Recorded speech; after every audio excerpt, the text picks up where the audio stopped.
Le comte Hippolyte était reconnu de ses longs voyages pour prendre possession du riche héritage de son père, qui était mort depuis peu. Le château de sa famille était situé dans une contrée des plus pittoresques, et les revenus du patrimoine permettaient d'entreprendre le plus dispendieux embellissement.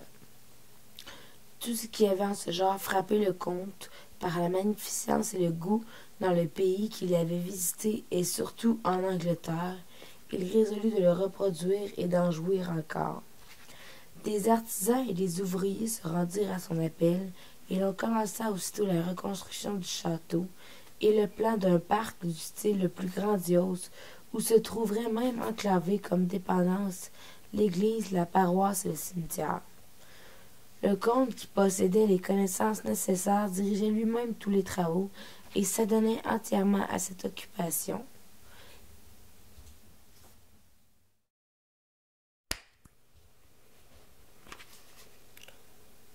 Un an s'était écoulé de cette manière sans qu'il fût venu l'idée d'aller, suivant le conseil d'un vieil oncle, briller dans les cercles de la résidence aux yeux des demoiselles, afin d'épouser la meilleure, la plus belle et la plus noble de toutes.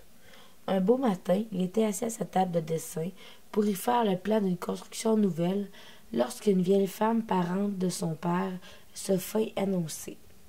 Elle entendait nommer la baronne Hippolyte. En entendant nommer la baronne, Hippolyte se rappela aussitôt que son père en avait toujours parlé avec la plus profonde indignation et même avec horreur, et que sans jamais dire les dangers qu'on aurait pu courir, il avait averti des personnes qui voulaient se mettre en rapport avec elle de s'en tenir éloignées.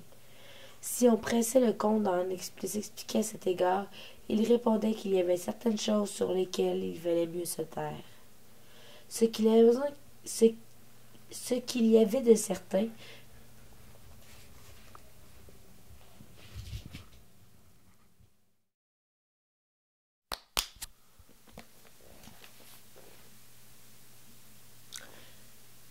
avait de certain, c'est que dans la résidence circulaient des bruits au sujet d'un procès criminel tout à fait singulier dans lequel la baronne avait été compromise. Par la suite, elle avait été séparée de son mari et avait été forcée de s'éloigner, mais le prince lui avait accordé sa grâce. Hippolyte éprouva un sentiment désagréable à l'approche d'une personne que son père avait eue en horreur. Quoique les raisons de cette aversion lui fussent démesurément inconnues, cependant, les droits d'hospitalité établis, surtout à la campagne, lui imposaient la nécessité de recevoir cette visite importune. La baronne était loin d'être laide, mais jamais personne n'avait produit sur le comte une impression de répugnance aussi marquée. En entrant, elle perça le comte d'un regard de flamme. Puis elle baissa les yeux et s'excusa de sa visite dans des termes d'une humilité presque avilissante. Elle se plaignit que le père du comte Hippolyte, possédé de préventions des plus étranges, que lui avait malicieusement inspiré des malveillants, avait conçu contre elle une mortelle haine.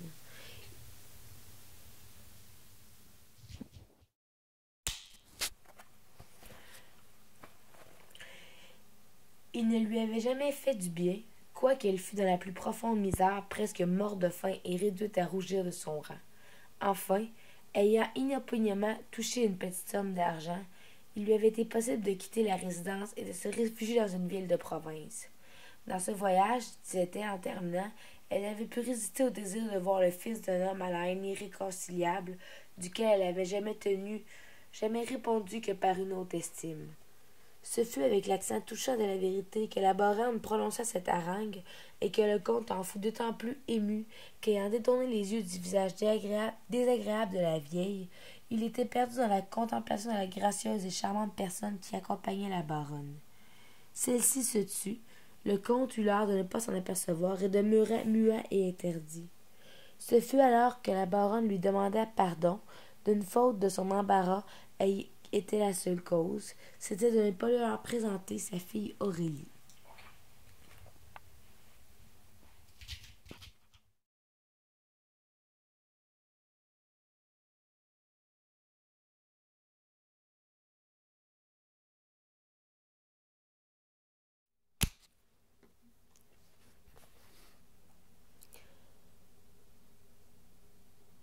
Par la suite, la baronne devint plus complaisante. Les jours suivants, elle fut traitée à peu près de même. Souvent, la baronne la regardait les yeux étincelles de colère et semblait méditer quelques projets sinistres. Mais un soir, elle reçut une lettre qui lui parut lui faire plaisir. Folle créature, dit-elle à Aurélie, c'est toi qui es la cause de tout cela. Mais à présent, tout va bien, et je désire moi-même te voir éviter la punition terrible que le mauvais génie t'avait destinée.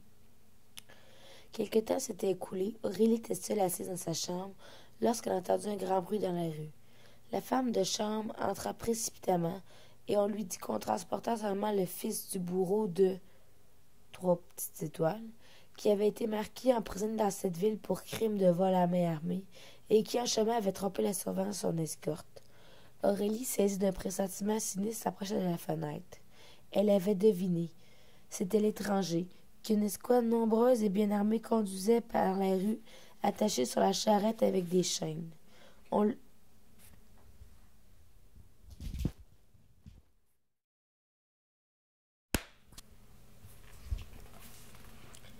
Enfin, la baronne parut réduite à la nécessité de quitter une ville où elle était trop exposée à des soupçons infâmes et bien trop fondés, et de s'enfuir dans une contrée éloignée.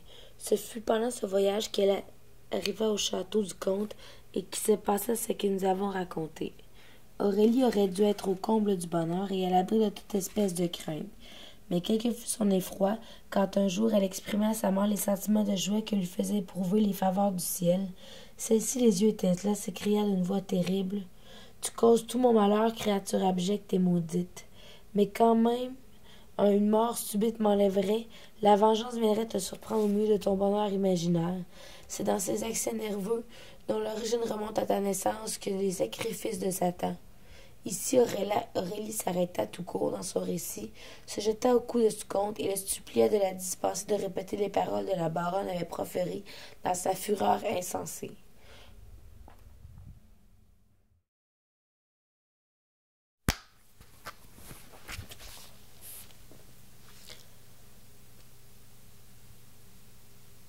À peine le médecin eut prononcé ces mots que la comtesse tomba sans connaissance dans son fauteuil, et les convulsions qui suivirent son évanouissement ne furent calmées qu'avec une extrême difficulté.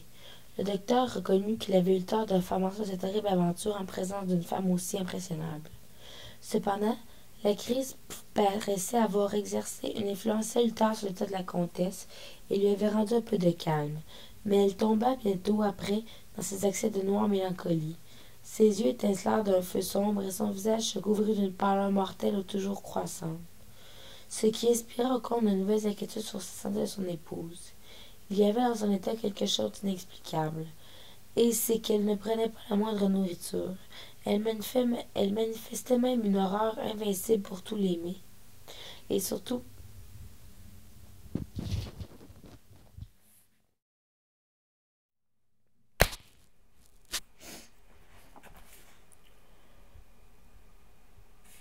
la science du médecin fut inutile, car les plus tendres explications du comte ne parurent engager la comtesse à toucher au moindre remède.